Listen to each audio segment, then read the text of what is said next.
Salut public! Alors, bienvenue sur notre chaîne. Bon, c'est une chaîne dédiée un petit peu au camping, hein, Oui, au puisqu'on camping. aime bien faire du camping en famille, donc avec notre caravane Le Lolotte lot, et nos 3 enfants et la petite chienne. que vous verrez plus tard. Plus tard, ouais. On a décidé d'investir cette année dans un petit frigo. Il y en a déjà un dans la caravane, hein, mais c'est un frigo trimixte d'origine, donc il fonctionne sur 220. Bon, il a le gaz, mais ça fonctionne pas, le 12 volts non plus, il y a plus de 12 volts dans la caravane. Donc il fonctionne uniquement sur le 220, et bon, finalement il fonctionne bien. Il y a juste quand les températures extérieures montent un peu, et on sent qu'il rame un petit peu. Ouais. Et la capacité non plus n'est pas très importante. Donc on s'est dit, pourquoi pas investir dans un autre frigo. Et puis, alors on a décidé d'investir dans un frigo à part, c'est-à-dire pas changer le frigo de la caravane, comme Mais ça, bon. en plus, Mais en plus, parce qu'on est quand même 5. voilà, et ça permet d'avoir deux frigos finalement. Et puis surtout, si on change de caravane un jour, on a toujours l'autre frigo qui pourra nous suivre. Voilà, Et il peut nous suivre partout, celui-là. et celui-là, il peut nous servir aussi pour des petites sorties à la journée pour aller pique-niquer ou ce genre de choses. Bon, on va vous montrer tout ça. Donc la marque, c'est Alpicool. Alpicool TAW45. Donc 45 pour 45 litres. TAW, c'est leur modèle avec les grosses roues. C'est pas mal parce que du coup, c'est très pratique, et vous allez voir pourquoi plus tard. Parce qu'il y a les modèles avec TA45, donc il y a des roues dessus, mais elles sont plus petites. Peut-être ça fonctionne aussi, mais Moins pratique. c'est peut-être moins pratique. Donc on a dit, bon, allez hop, on prend les grosses roues. Le 55 litres, qui est leur capacité maximum, ça nous paraissait un petit peu trop gros, même si par rapport à la famille nombreuse qu'on est, ça aurait été peut-être plus pratique, mais c'est vrai que ça prend beaucoup de place. Vous allez voir déjà celle-là, 45 litres, c'est pas mal. Et puis, il fait pas que Oui, réfrigérateur, il fait aussi, on peut le mettre en mode congélation. Et ça, c'est un plus énorme. Avec deux parties distinctes, vous allez voir. Donc, soit vous mettez d'ailleurs tout le frigo, enfin comment on peut dire, Le compartiment. le compartiment en mode congélateur, ou un compartiment congélateur et un compartiment frigo, ou tout frigo. Enfin, toutes les combinaisons sont possibles, et c'est pas mal. C'est ça qui nous intéressait quand même. Ouais, parce que congélateur, c'est sympa pour manger des glaces. Quand il fait 30 degrés, c'est pas rien. Ouais, avoir des glaçons pour le petit apéro, c'est pas mal. Donc voilà, on va vous montrer le frigo tout de suite. Tout de suite, on vous montre le frigo. Alors voilà, donc là, c'est la fameuse glacière, donc Alpicool. Ce qu'on vous expliquait, c'est donc voilà, avec les grosses roues ici, là, qui permettent quand même de la déplacer assez facilement, je dois dire. Et heureusement, parce que c'est une glacière qui fait quand même à vide 19 kg, je crois, donc pas loin de 20 kg. Et après, quand on remplit évidemment, il y a 45 litres quand même, ça pèse.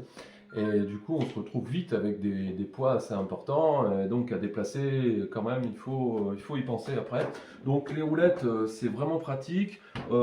Pareil, ici, on a une poignée qui permet de prendre un côté. Donc, par exemple, si on est deux, chacun prend un côté, c'est pas mal. Et puis ici, évidemment, la poignée de transport et qui s'allonge, télescopique, donc qui est super pratique, je dois dire, à venir comme ça, enfin, de vue. On testera tout ça pour vous dire si c'est bien, mais pour l'instant, ça paraît pas mal. Alors, on a donc un écran LED de contrôle qui se trouve sur le devant ici, donc qui permet de contrôler la glacière. Ça, c'est une petite prise USB pour recharger un téléphone ou autre. Bon, c'est un petit peu gadget, je dirais, mais ça peut dépanner, on ne sait jamais. Donc là, on contrôle les deux, les deux compartiments, donc compartiment de gauche, compartiment de droite. De ce côté-là, on a le gadget qui, à mon avis, n'est pas très utile. C'est un décapsuleur. Bon, il a juste le mérite d'exister, mais bon, si on décapsule une canette comme ça, bon, vous imaginez bien que tout est par terre, quoi. Enfin, vous avez versé la moitié de la canette par terre. Bon, bref. Alors, les compartiments. Donc là, c'est pas mal. Sur le dessus du petit compartiment, on a de petits emplacements pour poser des verres. C'est assez pratique. Donc là, quand on ouvre, donc là, il y a un joint de protection. Les portes sont assez épaisses quand même. Donc j'imagine que ça doit conserver suffisamment le froid. Et puis dedans, il y a des petits paniers. Donc c'est pratique aussi, hein. Par exemple, vous préparez votre panier dans votre congèle. Hop, on charge direct et on part. Alors, pareil, il y a l'éclairage LED ici. Donc quand vous ouvrez, normalement, ça s'allume. De l'autre côté, le grand compartiment. Pareil, éclairage LED, le panier. Bon, celui-là, il est plus grand du coup. Et il y a un petit bouchon de vidange à l'intérieur, bon, soit pour le nettoyer, soit quand ça fait un petit peu d'eau, ça vidange, donc il n'y a pas de problème. Ici, petit gadget, donc c'est la planche à découper. Petite planche à découper, donc ouais, ça peut être pratique, hein, c'est vrai, vous partez en mode, tiens, un petit pique-nique, et elle se pose sur et elle se pose ici, tout à fait, chérie, bien joué. Donc là, on pose la petite planche, les deux petits verres, le petit sauciflard, et c'est parti.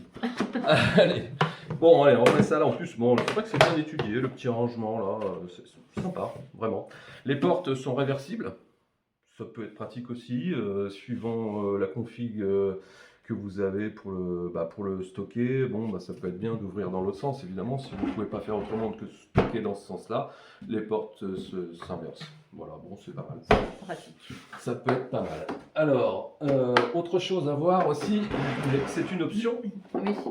C'est qu'ici, donc, on a un compartiment pour mettre une batterie donc une batterie Alpico, enfin qui va spécialement pour ce modèle.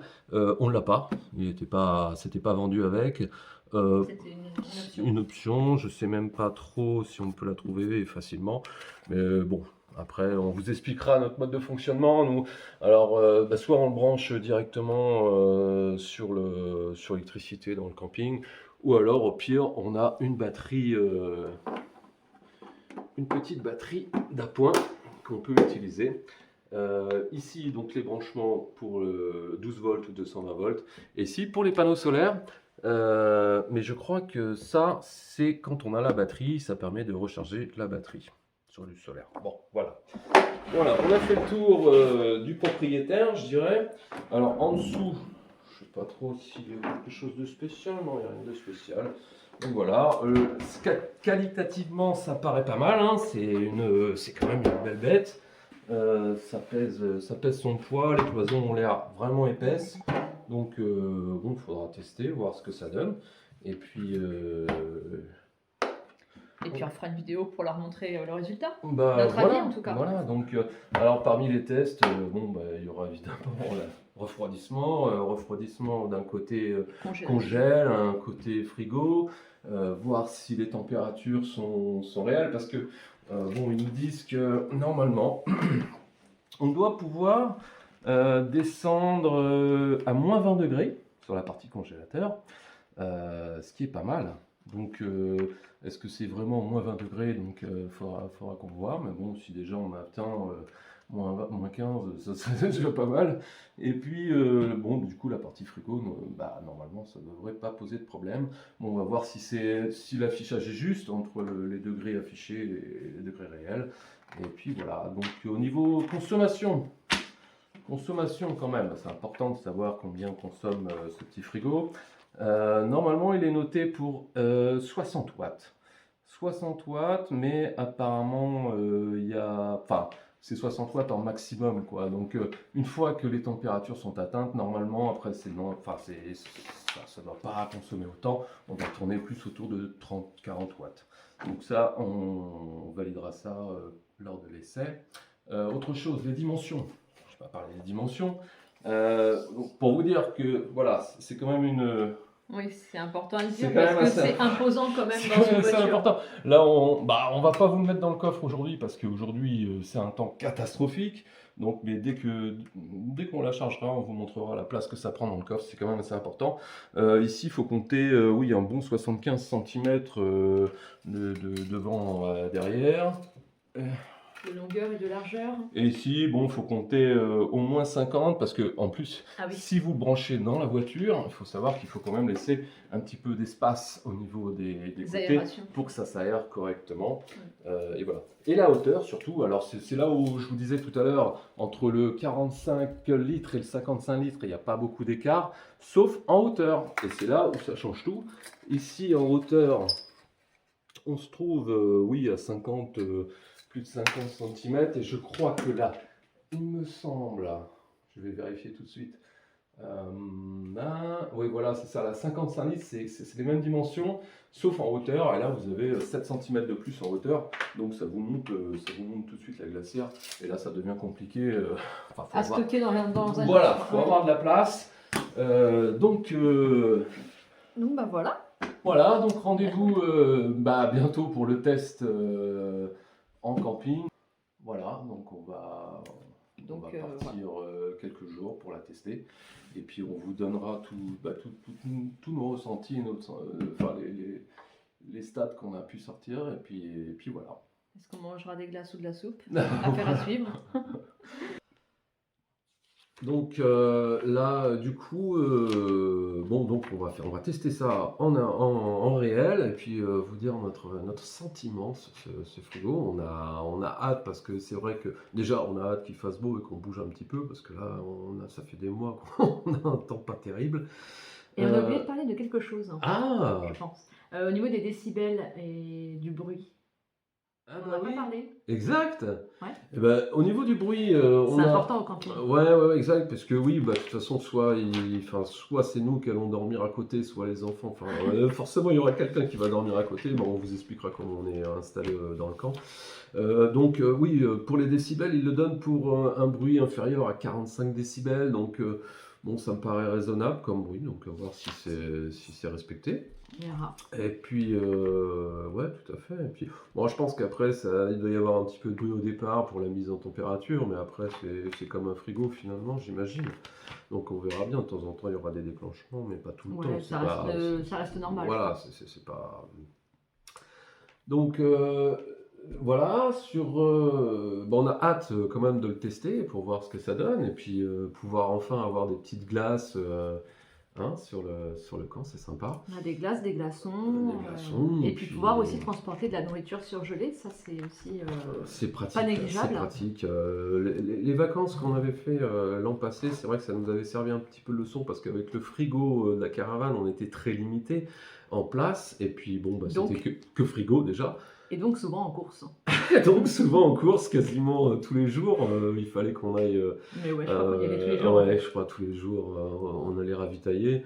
Donc c'était pas super pratique. Perte de temps. Bah oui, ça nous prend beaucoup de temps sur les vacances, c'est dommage.